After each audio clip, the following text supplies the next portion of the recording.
Speaker. Now the High Representative has the floor once again, Mrs. Mogherini. I will start from one remark that was made by one of the last interventions that was very clear and still said it all.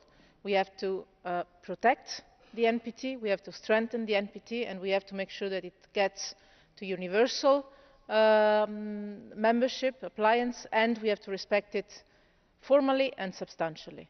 This is the core of the European Union message, I think, to the NPT Review Conference. Someone else has said, with a generational reference that I share very much, that, and also I guess some of the members of the European Parliament here will as well, that it sounds quite obvious to a large part of the European population that we shouldn't even discuss about this. Still, I believe that we have a long way to go in the world. Obviously, we have a long way to go on the non-proliferation pillar, and the negotiations on the Iranian nuclear programme, I think, will, as I said, impact somehow on the conference itself. I hope that we will have substantial developments by then.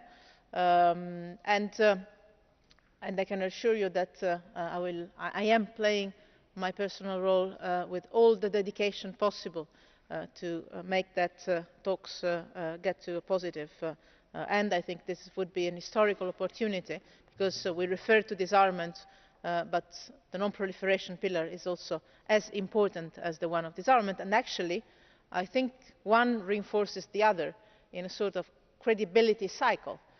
Which is why we have to work on the three pillars together of the treaty. Just let me mention two things that I would underline from the debate. Obviously, the issue of a resolution is completely in your hands, not in mine. Still, I take this debate as an encouragement, and I would very much appreciate to keep this channel, as you mentioned, through the committees here open in view of the preparation of the conference. First of all, because the European Parliament has a voice to raise, and I think that it is also important that we keep the channel open in communicating with civil society organisations, to public opinion movements and to national parliaments on these issues. I really believe that this is one of the things that affect our security and the security of our citizens very much. Sometimes there is the false illusion that the non-proliferation treaty is something for the good will or the good feelings or the good sentiment of some naive person around the world. It's actually very much linked to our security, and it is a security debate that we're having.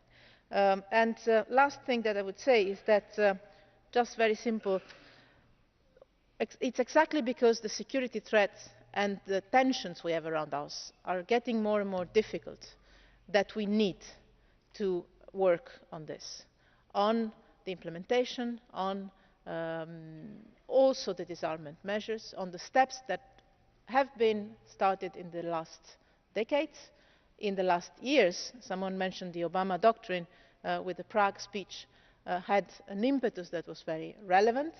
I think that we should not make the tensions that we are facing in the world, not only in Europe, also elsewhere,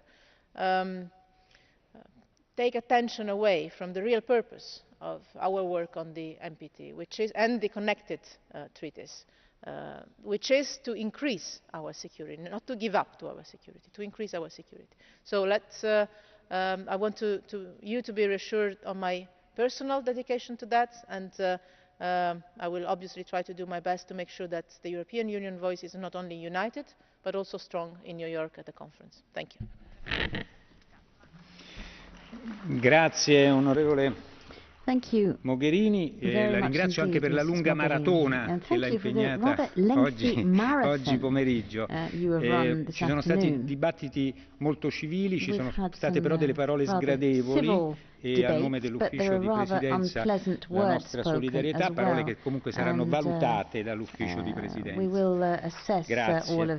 Adesso l'ordine del giorno reca la relazione dell'onorevole Goerens, attività dell'Assemblea parlamentare paritetica ACP Unione Europea.